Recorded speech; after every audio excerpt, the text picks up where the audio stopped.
کملی والے کے کرم کی بات ہے، کملی والے کے کرم کی بات ہے، ورنہ مجھ منگتے کی کیا اوقات ہے، ورنہ مجھ منگتے کی کیا اوقات ہے۔ میں برا ہوں پاس میرے کچھ نہیں، میں برا ہوں پاس میرے کچھ نہیں، کملی والے لاج تیرے ہاتھ ہے، کملی والے لاج تیرے ہاتھ ہے، ورنہ مجھ منگتے کی کیا اوقات ہے۔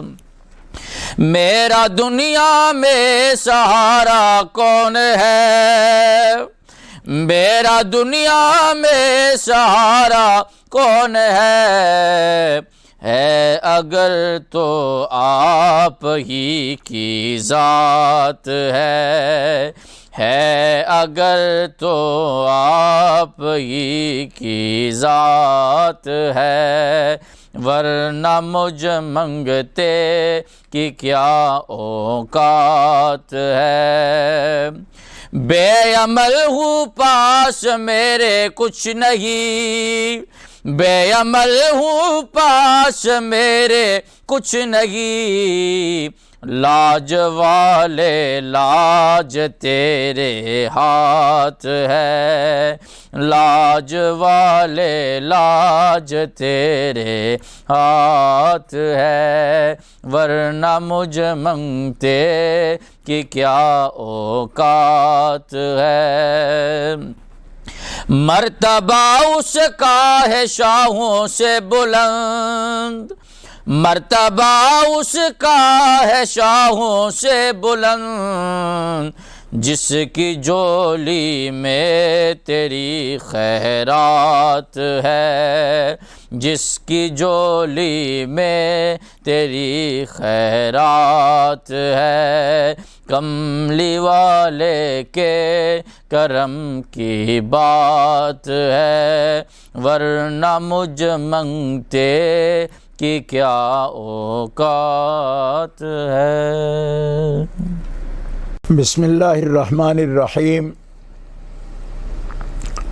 رب اشرح لی صدری ویسر لی امری واحلل عقدۃ من لسانی یفقہوا قولی۔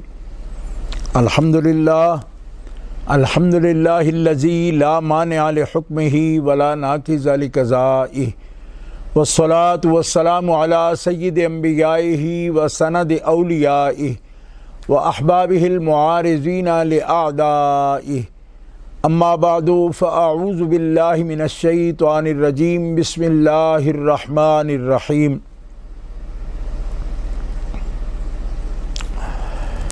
وَلَقَدْ يَسَّرْنَا الْقُرْآنَ لِلذِّكْرِ فَهَلْ مِن مُدَّكِرٍ۔ صدق اللہ العلی العظیم۔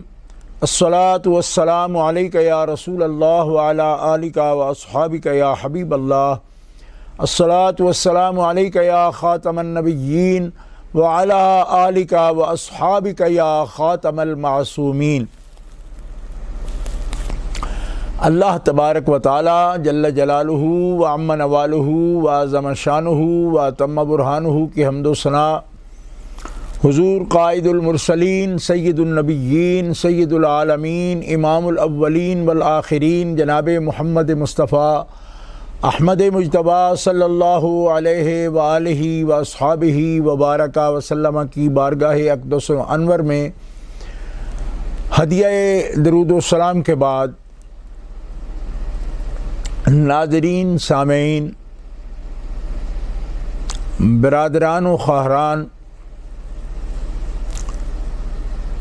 رمضان المبارک کے آخری عشرہ میں ان مبارک لمحات میں JRR TV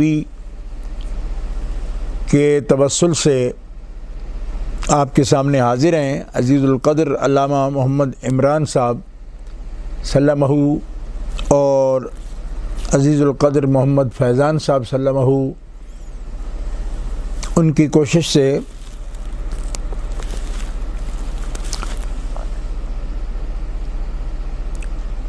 رمضان المبارک کا برکت والا مہینہ یہ نزول قرآن کا جشن ہے، کیونکہ یہ شہر القرآن ہے. قرآن مقدس کے نزول کا مہینہ ہے. قرآن مقدس میں شہر رمضان الذی انزل فیہ القرآن،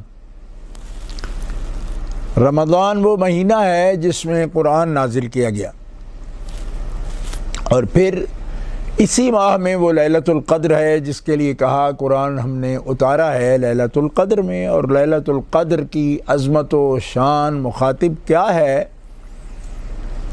کہ لیلۃ القدر خیر من الف شہر، اور لیلۃ القدر کو اسی آخری عشرہ میں جو ہمارے پر سایہ فگن ہے اور اہل محبت جس کی لطافت کو اور جس کی رحمت کو، مغفرت کو، عتق من النار کو اور بیش بہا برکات کو اپنے دلوں میں محسوس کرتے ہیں،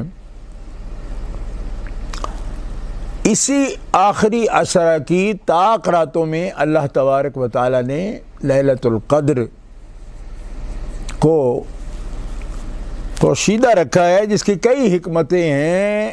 ایک حکمت یہ ہے کہ تعین کے ساتھ اگر وہ ایک رات ہی ایک تعین کے ساتھ سامنے آ جاتی تو اس کی تلاش میں لوگوں کا شوق محبت وہ ختم ہو جاتا اور اسی پر رات پر اکتفا کرتے. لہذا ہر رات کو اس کی تلاش کا جذبہ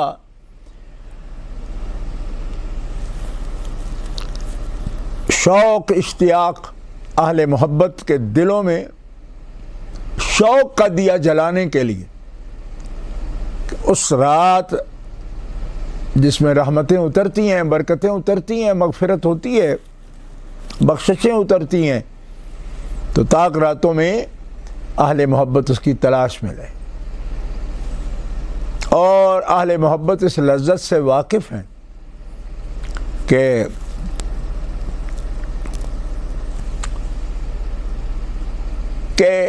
منزل کو پانے سے تلاش منزل اور اس کی جستجو جو ہے اہل محبت کے لیے اس کا اور بھی زیادہ لطف ہے.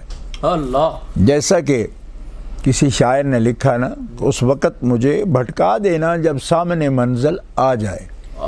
اس لیے کہ وہ راستہ، وہ سفر، وہ منزلیں، وہ راستہ،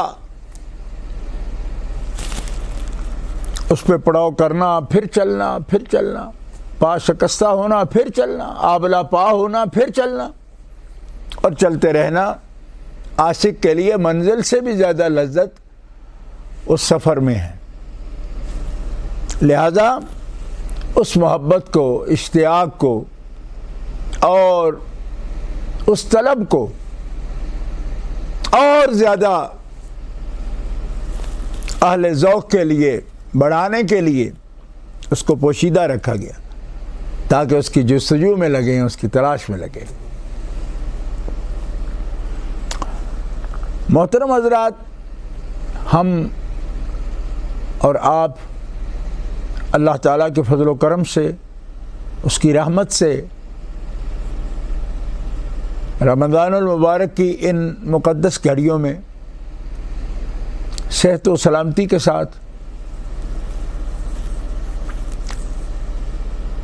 اس کی توفیق، دی ہوئی توفیق کے مطابق ذکر و فکر میں، اوراد میں، قرآن پڑھنے میں مصروف ہیں. لیکن قرآن پاک کی عظمتوں کو اور قرآن پاک کی ہدایت اور قرآن پاک کی روشنی، نور، جو خاص طلب کے ساتھ اس کے طرف متوجہ ہوتا ہے، تو قرآن اس کے لیے ہدایت ہے، قرآن اس کے لیے نور ہے، قرآن اس کے لیے نشان منزل ہے، اور قرآن اس کے لیے دلیل اقوم ہے۔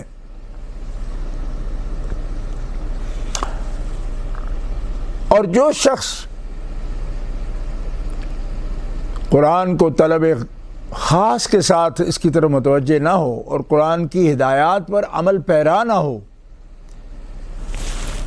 حقیقی لذت تلاوت قرآن کی، تعلیم کتاب حکمت کی اور تزکیہ کی حقیقی لذت وہ نہیں پاتا، اس لیے کہ خاص ہدایت قرآن پاک کی وہ متقین کے لیے ہے، پرہیزگاروں کے لیے ہے۔ عمومی ہدایت ھدی للناس، سب لوگوں کے لیے، بنی نوع انسان کے لیے ایک مشعل راہ ہے، چراغ راہ ہے، نشان منزل ہے، ایک موعظہ ہے، ایک رحمت ہے۔ لیکن خاص ہدایت، خاص رحمت ان کے لیے ہے کہ جتنا جانتے جائیں اتنا قرآن کو اپنے اوپر نافذ کرتے جائیں، طاری کرتے جائیں، اور خود قرآن کے سامنے تسلیم و رضا کا نمونہ بن جائیں اور خود کو جھکا دیں اس کے سامنے۔ ان کے لیے قرآن خاص ہدایت ہے۔ اسی لیے قرآن پاک میں ابتدا سورہ بقرہ میں ھدی للمتقین فرمایا گیا کہ یہ خاص ہدایت ہے پرہیزگاروں کے لیے۔ عمومی ہدایت ھدی للناس، سب بنی نوع انسان کے لیے ہدایت ہے۔ اس لیے قرآن پاک کو انہی مطالب کے ساتھ، ورنہ قرآن پڑھنے والے کئی ارادوں سے، نیات کے ساتھ قرآن کی طرف آتے ہیں، تو قرآن بھی کہتا ہے یضل بہ کثیرا ویہدی بہ کثیرا، بہت سے اسے پڑھ کے گمراہ ہو جاتے ہیں اور بہت سے اسے پڑھتے ہیں تو ہدایت پا جاتے ہیں۔ لیکن ساتھ بتا دیا کہ گمراہ کون ہوتے ہیں، ما یضل بہ الا الفاسقین، نہیں گمراہ ہوتے مگر وہ جو حد سے تجاوز کرنے والے ہیں اور فسق کرنے والے ہیں، فاسق ہیں، قرآن کی ہدایات پر عمل کرنے والے نہیں ہیں۔ ان کے لیے قرآن ہدایت نہیں کرتا، وہ قرآن پڑھ کے بھی کچھ اور اس کے مطالب نکالتے ہیں اور مقاصد کے لیے قرآن کو استعمال کرتے ہیں۔ اور فاسق کون ہوتے ہیں؟ الذین ینقضون عہد اللہ، جو اللہ کے عہد کو توڑ دیتے ہیں، من بعد میثاقہ، اللہ تعالیٰ سے پختہ عہد کرنے کے بعد اس کے دین سے، اس کے رسول سے اس کو توڑتے ہیں۔ وَيَقْطَعُونَ مَا أَمَرَ اللَّهُ بِهِ أَن يُوصَلَ وَيُفْسِدُونَ فِي الْأَرْضِ، کہ جو جن سے اللہ تبارک و تعالیٰ جل شانہ نے تعلق جوڑنے کا حکم دیا، ان سے تعلق کو توڑتے ہیں اور زمین کے اندر فساد برپا کرتے ہیں۔ لہذا قرآن صرف پڑھنا کافی نہیں، اگر قرآن پڑھنے والا زمین میں فساد پیدا کرتا ہے، فتنہ پیدا کرتا ہے، تو قرآن اس کو ہدایت نہیں دیتا۔ وہ جو قاطع رحم ہے، جن سے تعلق جوڑنے کا حکم دیا، انما المؤمنون اخوۃ، تو جو مسلمانوں کے درمیان تفرقہ کرتا ہے، فرقہ واریت پھیلاتا ہے، طبقاتی تقسیم پیدا کرتا ہے اور مسلمانوں کے اتحاد کو پارا پارا کرتا ہے اور فساد اور فتنہ برپا کرتا ہے، وہ ایسے لوگ ہیں کرنے والے کہ جن کو قرآن بھی ہدایت نہیں فرماتا۔ ہدایت نہیں دیتا. ان کو قرآن پڑھتے ہیں اس سے گمراہ ہو جاتے ہیں. کیوں؟ اس لیے کہ ان کے مقاصد اور ہیں. وہ قرآن پڑھنا بھی شروع کریں گے تو فتنے کے لیے، فساد کے لیے، اس کے متعدد مطالب بیان کریں گے، اپنی من گھڑی تفسیریں بیان کرتے رہیں گے اور لوگوں کو گمراہ کریں گے. اللہ کا قرآن فرماتا ہے کہ قرآن مقدس میں اللہ تعالیٰ نے ان لوگوں کے لیے آزمائش بھی رکھی ہے، نری ہدایت نہیں، کہ فیہ آیات محکمات ہن ام الکتاب و اخر متشابہات، کہ قرآن کے اندر محکمات ہیں، محکمات بالکل واضح، جس میں کسی قسم کا کوئی اخفا نہیں ہے. تو کچھ حصہ اس میں متشابہات بھی رکھا. تو متشابہات آزمائش ہے. کیوں؟ کہ اما الذین فی قلوبہم زیغ، اللہ فرماتا ہے جن کے دل ٹیڑھے ہیں، نیتیں درست نہیں ہیں، خصلتیں کج ہیں جن کی، وہ جب قرآن پڑھتے ہیں تو یتبعون ما تشابہ منہ ابتغاء الفتنہ وابتغاء تاویلہ وما یعلم تاویلہ الا اللہ. وہ لوگ محکمات پر عمل نہیں کرتے، محکمات پر دھیان نہیں دیتے، متشابہات کے پیچھے جاتے ہیں اور پھر اس سے فتنہ، ان کا مقصد ہوتا ہے فتنہ، اور وابتغاء تاویلہ، اور اپنی من چاہی تفسیریں گھڑنا، خود سے اس کے مطالب بیان کرنا، تحریف کلام کرنا معنوی طور پر، اور من چاہے مطالب اپنی خواہش نفس سے جو کچھ چاہتے ہیں اس کو قرآن بنا کر پیش کر دیتے ہیں. اللہ تعالیٰ فرماتا ہے وَيْلُ لِلَّذِينَ يَكْتُبُونَ الْكِتَابَ بِأَيْدِيهِمْ، ہلاکت ہو، ویل ہو ان کے لیے جو اپنے ہاتھوں سے لکھتے ہیں اور کہتے ہیں یہ اللہ تعالیٰ کا حکم ہے. لِيَشْتَرُوا بِهِ ثَمَنًا قَلِيلًا، وہ پیسہ کھانے کے لیے، آیات اور مطالب بیچنے کے لیے، وہ ثمن قلیل کے لیے اللہ کے حکم بنا کر پیش کر دیتے ہیں. اللہ تعالیٰ فرماتا ہے کہ جو کچھ وہ کر رہے ہیں اس کے لیے بھی ویل ہے، ہلاکت ہے، افسوس ہے ان پر کہ وہ کیا کر رہے ہیں. جو کچھ انہوں نے لکھا، جو کچھ انہوں نے بولا، جو کچھ انہوں نے کسب کیا، اس پر ہلاکت ہے. تو آج قرآن کریم کے ان مقامات کو بھی دیکھنا ضروری ہے کہ ہر قرآن پڑھنے والا وہ سچائی کے ساتھ قرآن کی تلاش میں نہیں ہے. ہم اپنی آنکھوں سے دیکھ رہے ہیں کہ لوگ فتنہ پھیلانے کے لیے، فساد پھیلانے کے لیے، اور لوگوں کی جمعیت کو پارا پارا کرنے کے لیے، مسلمانوں کا اتحاد ختم کرنے کے لیے، اسلام کی شان و شوکت ختم کرنے کے لیے، اور اپنے من چاہے ماحول پیدا کرنے کے لیے لوگ قرآن پاک تلاوت کہتے ہیں یہ اللہ کا حکم ہے. حالانکہ اللہ کا حکم سمجھنے کے لیے اللہ کے حبیب موجود ہیں. سب سے بڑی تفسیر قرآن کی قرآن خود کرتا ہے.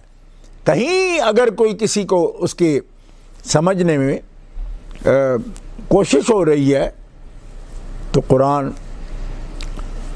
ایک مقام کی آیت کے دوسرے مقامات پر آیات جو ہیں وہ تفسیر کرتی ہیں، وضاحت کرتی ہیں. اور پھر دوسرا ذریعہ قرآن پاک سمجھنے کا تفسیر القرآن بالحدیث ہے کہ اللہ کے پیارے رسول صلی اللہ علیہ وسلم جن کو حکمت قرآنیہ رب تعالیٰ نے خود نازل فرمائی. کیوں کہ اپنے حبیب کو صرف کتاب کا معلم نہیں بنایا بلکہ حکمت کا بھی معلم بنایا. اور حکمت کیا چیز ہے؟ حکمت قرآن کی وہ بصیرت ہے، وہ سمجھ ہے، وہ فقاہت ہے، وہ علم ہے جو اللہ تعالیٰ نے قرآن کی طرح ہی اپنے حبیب کے سینے پر نازل فرمایا. لہذا یعلمہم الکتاب والحکمہ، لہذا کسی شخص کو رسول کے اختیارات استعمال کرنے کی ضرورت اور اجازت نہیں ہے کہ وہ اپنے آرڈر کو کہے کہ میں جو کہہ رہا ہوں یہ رسول پاک کا آرڈر ہے، رسول پاک کا آرڈر ہے، لہذا اڑا دو، آگ لگا دو اور جناب توڑ دو، پھوڑ دو. خدا کے بندو، اللہ کے پیارے رسول صلی اللہ علیہ وسلم کی فرامین عالیہ دیکھو، کس حکمت کے ساتھ، موضع حسنہ کے ساتھ اور جدال احسن کے ساتھ آپ نے دین کی دعوت پیش کی ہے. اور ایک منظم ریاست کے بغیر آپ نے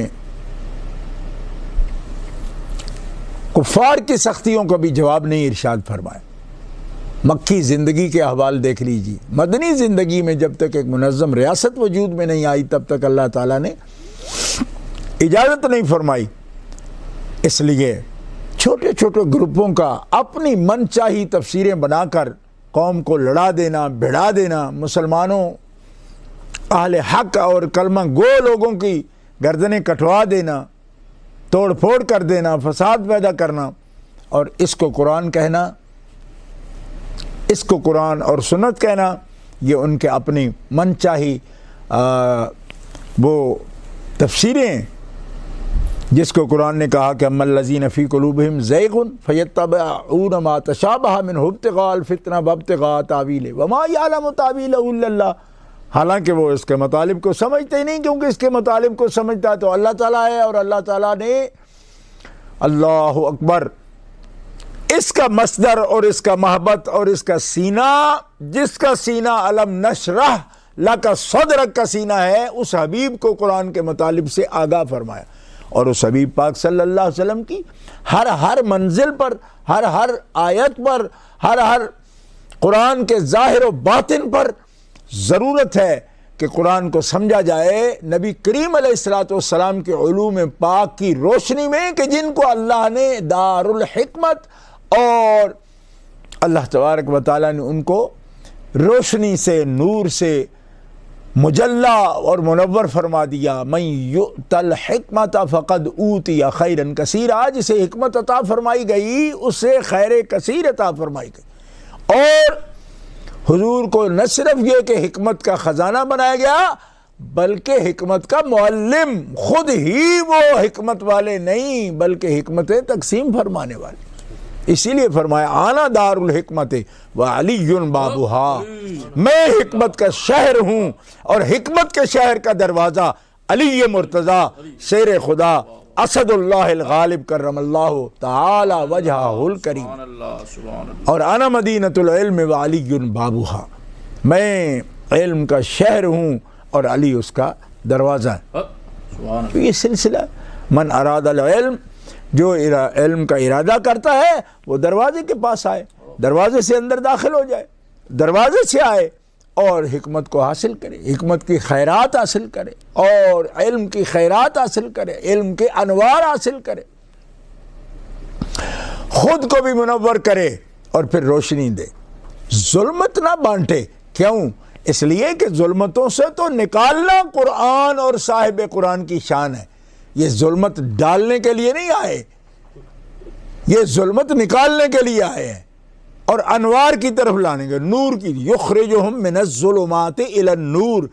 قرآن اور صاحب قرآن دونوں ان کو ظلمت سے نکالتے ہیں، نور کی طرف، روشنی کی طرف لاتے ہیں۔ لہذا اگر کوئی اندھیرے پھیلاتا ہے اور بنتا قرآن کا داعی ہے، وہ قرآن کے مطالب کا عکس کر رہا ہے، وہ قرآن ظلمت کا نام نہیں، معاذ اللہ، قرآن تو نور کا نام ہے، انوار الہیہ کا نام ہے، اور جو قرآن کے انوار کی طرف لانے والا ہے وہ قرآن بھی ہے، اور قرآن کی طرف بلانے والا جناب محمد رسول اللہ صلی اللہ علیہ وسلم۔ پھر وہ ہستیاں ہیں کامل جن کو کتاب اللہ کے ساتھ پوری دلیل فرمایا میں تمہارے درمیان دو عظیم ثقل چھوڑ کے جا رہا ہوں، تم ان دونوں سے تعلق رہو، ما ان تمسکتم بہما لن تضلوا، تم ان دونوں سے جب تک متعلق رہو گے تو ہرگز گمراہ نہیں ہوگے۔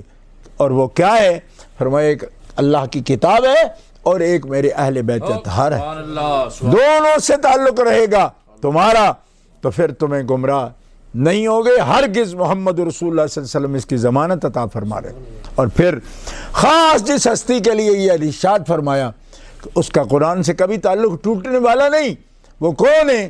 علی مع القرآن والقرآن مع علی، قرآن علی کے ساتھ رہے گا اور علی قرآن کے ساتھ رہے گا، یہ کبھی جدا نہیں ہوں گے، حتیٰ کہ اپنے ماننے والوں کو لے کر میرے پاس حوض کوثر پر آ جائیں گے، یہ جدا نہیں ہوں گے، علی قرآن کے ساتھ ہوگا اور قرآن علی کے ساتھ ہوگا۔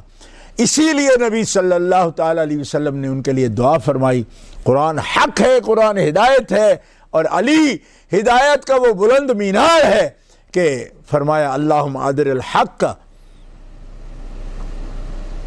یا اللہ حق ادھر ہی کر دے جدھر علی ہو، حیث دار، جس طرف علی ہو حق اس طرف ہو۔ حضرت مولا علی حق کا نشان ہے اور قرآن کے ساتھ ہیں، اور قرآن علی کے ساتھ ہے، اور قرآن علی والے قرآن کے ساتھ ہے۔ یہ بھی یاد رکھیے کہ کوئی شخص مولا علی شیر خدا کی محبت کا دعوے دار ہو مگر قرآن سے انس نہیں رکھتا، قرآن پڑھتا نہیں، قرآن پڑھاتا نہیں، یا معاذ اللہ قرآن کے کتاب اللہ ہونے میں شک کرتا ہے اور پھر کہتا ہے میں علی والا ہوں، وہ دھوکہ دے رہا ہے، وہ بھی دھوکہ دے رہا ہے۔ کیوں؟ اس لیے کہ قرآن علی کے ساتھ ہے، اور قرآن علی کے ساتھ ہے، علی قرآن کے ساتھ ہے، اور جو علی والے ہیں وہ بھی قرآن کے ساتھ ہے۔ کیوں؟ اس کا تو کوئی مطلب نہیں کہ جب آپ کا محبوب ہر وقت قرآن کے ساتھ ہے اور آپ ہر وقت قرآن سے بگڑے ہوئے ہیں، قرآن سے بھاگے ہوئے ہیں، تو پھر کس منہ سے آپ کہتے ہیں ہم علی والے ہیں؟ علی والے وہ ہیں جو قرآن والے ہیں، علی والے وہ ہیں جو نبی والے ہیں، علی والے وہ ہیں جو نبی علی کی حکمت پر عمل کرنے والے ہیں، اور ان کا اٹھنا، ان کا بیٹھنا، ان کا چلنا، ان کا پھرنا، ان کا واعظ، ان کی تبلیغ، اور ان کے کیل و کال اور ان کی تبلیغ، ان کا بیان، ان کی سیرت، ان کی صورت قرآن ہوگی۔ کیوں؟ اس لیے کہ قرآن والے ہیں، وہ قرآن سے جدا نہیں ہو سکتے، ان کی دعوت قرآن کی دعوت ہے، ان کا بیان قرآن کا بیان ہے، ان کی تبلیغ قرآن کی تبلیغ ہے، ان کا جہاد قرآنی جہاد ہے، فساد نہیں ہے۔ کیوں کہ جہاد فساد مٹانے والا ہوتا ہے، اور جو فساد پیدا کرنے والا ہو اس کو جہاد نہیں کہتے۔ کیوں کہ مقاصد سے بات ہوتی ہے، نیات سے بات ہوتی ہے، نتائج و اثرات سے بات ہوتی ہے، اور یہ نتائج و اثرات قرآن کے ساتھ ہیں۔ اور قرآن تہذیب کا نام ہے، قرآن اخلاق عالیہ کا نام ہے، قرآن محاسن مبارکہ کا نام ہے، اور قرآن احسان کا نام ہے، قرآن صبر کا نام ہے، قرآن شکر کا نام ہے۔ اللہ اکبر کبیرہ۔ تو اہل ایمان ہم سوچیں اور قرآن پاک سے وہ تعلق پیدا کریں۔ نبی کریم صلی اللہ تعالیٰ علیہ وسلم کا ارشاد مبارک ہے کہ ہم لوگ دیکھیے رمضان المبارک آتا ہے تو ہر مسلمان کوشش کرتا ہے، ختم قرآن پاک کرتا ہے۔ جی میں سمجھتا ہوں کہ اہل ایمان جو کہ کچھ بھی محبت والے اور دھیان والے ہیں وہ قرآن پاک کا ایک ختم تو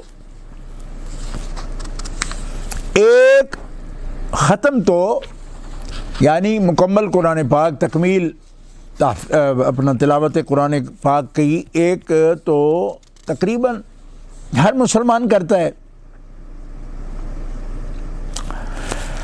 لیکن نبی پاک صلی اللہ تعالیٰ علیہ وسلم کا ارشاد گرامی ہے کہ میری امت جو ہے یہ تو ہر وقت قرآن پاک میں مصروف رہتی ہے۔ اور نبی کریم صلی اللہ علیہ وسلم کا یہ ارشاد حضرت ابو ہریرہ نقل فرماتے ہیں کہ کوئی قوم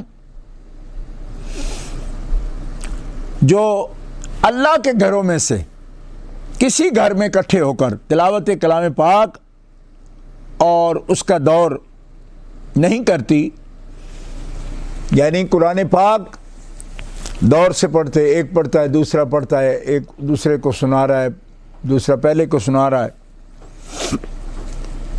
فرماتے ایسا کوئی مسجد، کوئی ایسی قوم، کوئی ایسا اجتماع نہیں ہوتا جس میں قرآن پاک پڑھا جائے اور دور کیا جائے کہ اللہ کی رحمتیں ان پر نازل نہ ہوں، اللہ تعالیٰ ان پر ضرور سکینہ نازل فرماتا ہے۔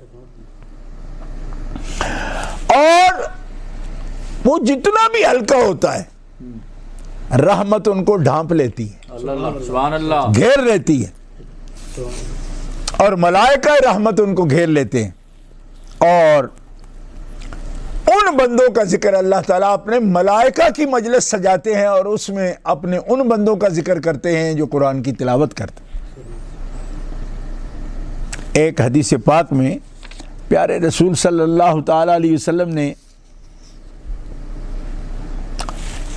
یہ عجیب مضمون بیان فرمایا، سبحان اللہ، کہ اللہ تبارک و تعالیٰ جل شانہ وعز اسمہ قرآن کی طرف کس طرح توجہ فرماتے ہیں۔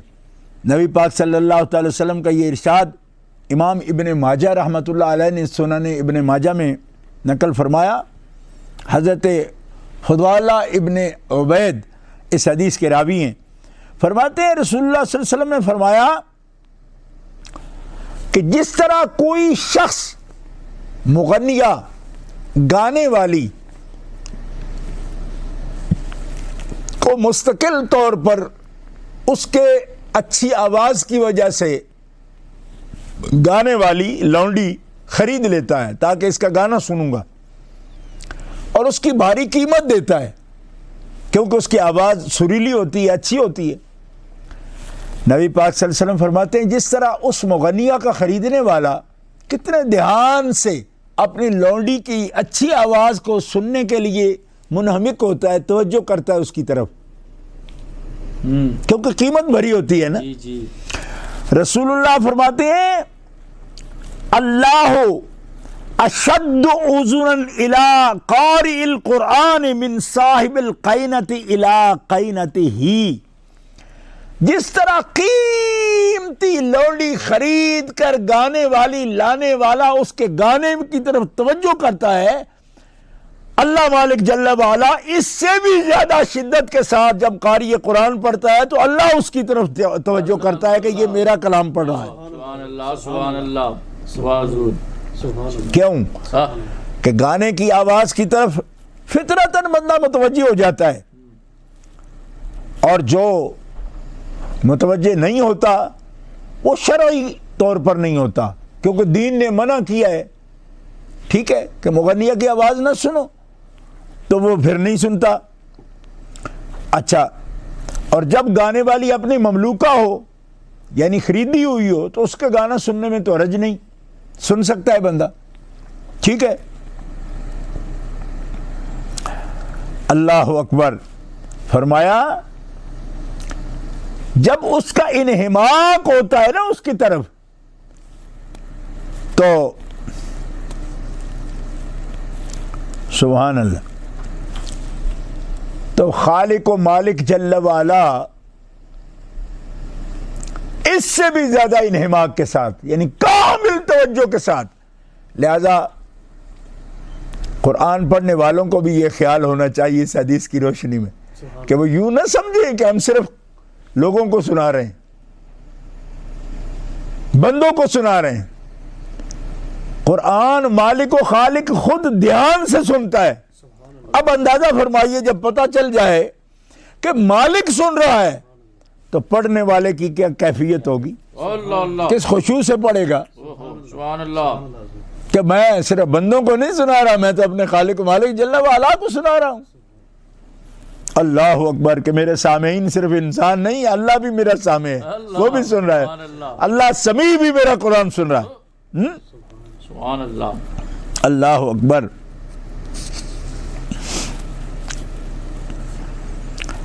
نبی کریم علیہ الصلوۃ والسلام کا یہ ارشاد گرامی ہے کہ جو لوگ قرآن شریف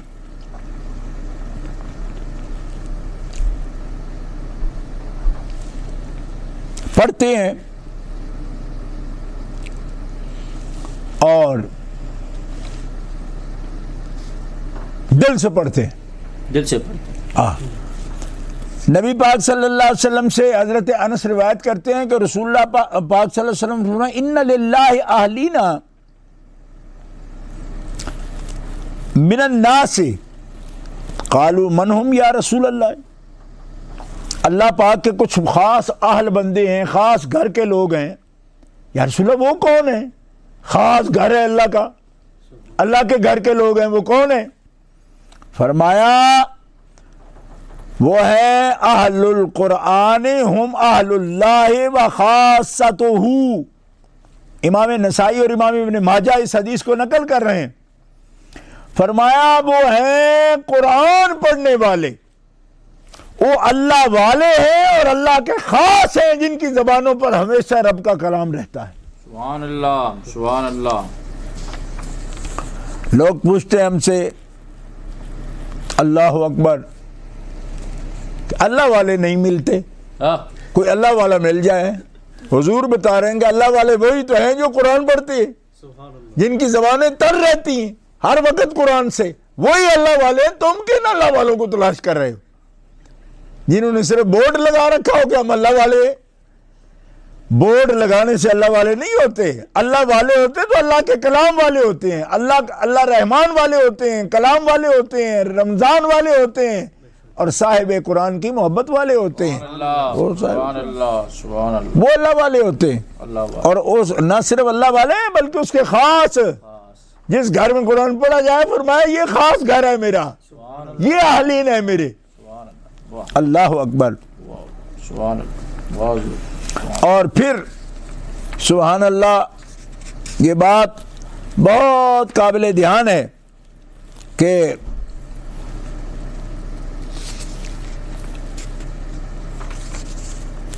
نبی کریم صلی اللہ تعالی علیہ وسلم کا ارشاد گرامی ہے کہ جو میرے امتی ہیں نا، یہ قرآن پاک کے ختم میں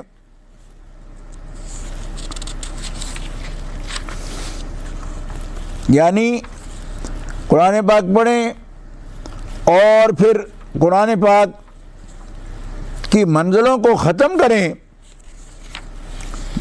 اور ختم قرآن پاک کی ان کو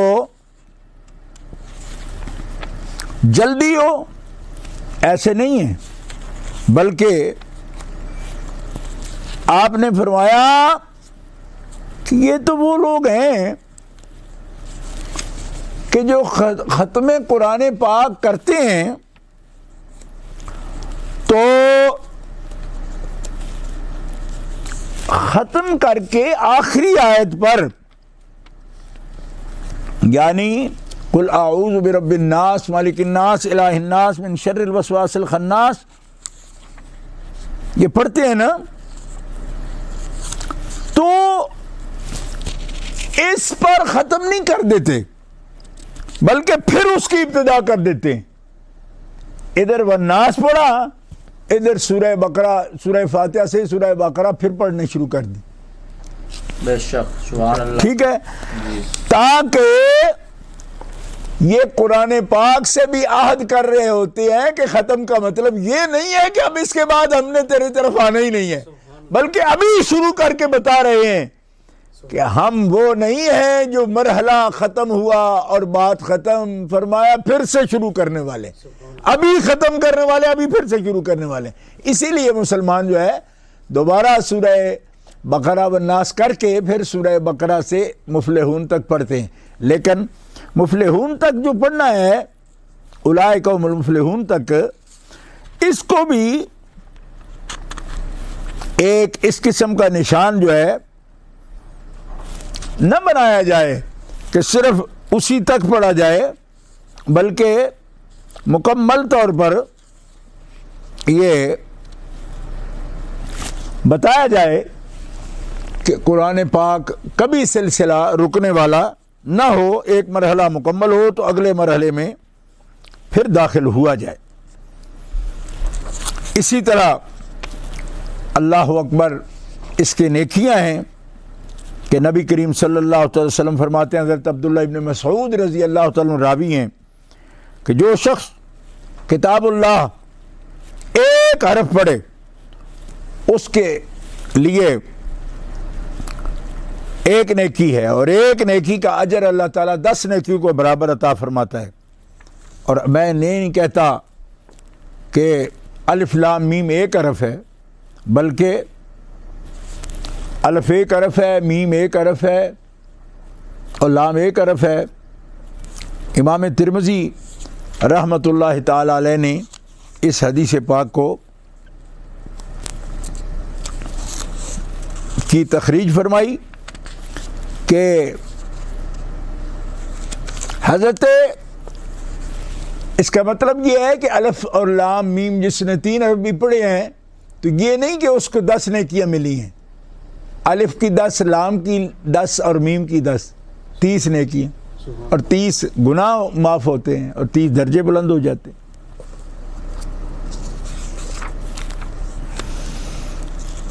سبحان اللہ۔ حضرت عمر فاروق رضی اللہ تعالی عنہ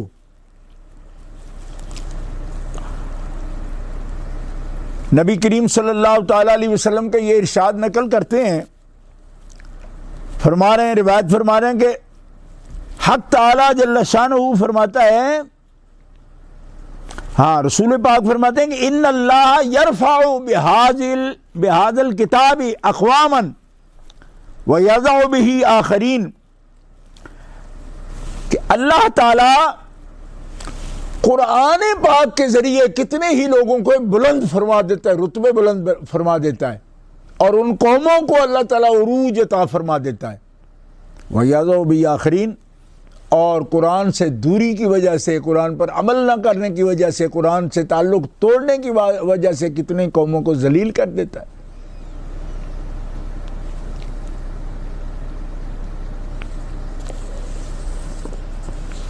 علامہ رحمہ اللہ نے اسی لیے کہا کہ وہ معزز تھے زمانے میں مسلمان ہو کر، اور ہم خوار ہوئے تارک قرآن ہو کر۔ قرآن پاک سے تعلق جوڑنے والوں کو اللہ تعالیٰ رفعت و بلندی شان عطا فرماتا۔ تو ناظرین و سامعین، اہل محبت، اہل اسلام،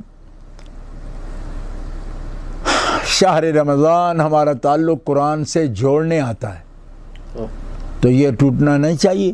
پورے سال عمل قرآن سے اور قرأت قرآن سے، محبت قرآن سے، قرآن کے پرچم کو اٹھا کر چلنے میں، اس کے قرأت قرآن اور تلاوت قرآن کو عام کرنے میں، مدارس قرآنی، تدریس قرآنی کے سلسلے بڑھانے میں ہم کبھی بخل نہ کریں، موقع مل جائے اس پر خرچ کریں، خدمت کریں۔ اگر ہم پڑھے نہیں یا پڑھاتے نہیں تو پڑھنے پڑھانے کا ذریعہ بن جائیں۔ کیوں کہ جو ان سے محبت رکھتا ہے، پڑھنے پڑھانے کا سبب بنتا ہے، اس کے لیے خرچ کرتا ہے اپنے پاس سے، رب تعالیٰ اس کا انجام بھی انہی کے ساتھ فرمائے گا کہ جن کو اللہ تعالیٰ نور کے تاج عطا فرمائے گا قیامت کے دن، اور جن کی روشنی سورج کی روشنی سے زیادہ ہوگی۔ اللہ پاک جل شانہ وعز اسمہ ہمیں یہ جذبہ نصیب کرے کہ ہم دعوت قرآن اور پیغام قرآن لے کر چلیں، اور ان لوگوں کے ساتھ ہوں کہ جو اس مشن کو چلا رہے ہیں۔ اللہ تبارک و تعالی جل شانہ ہمیں توفیقات خیر سے نوازے۔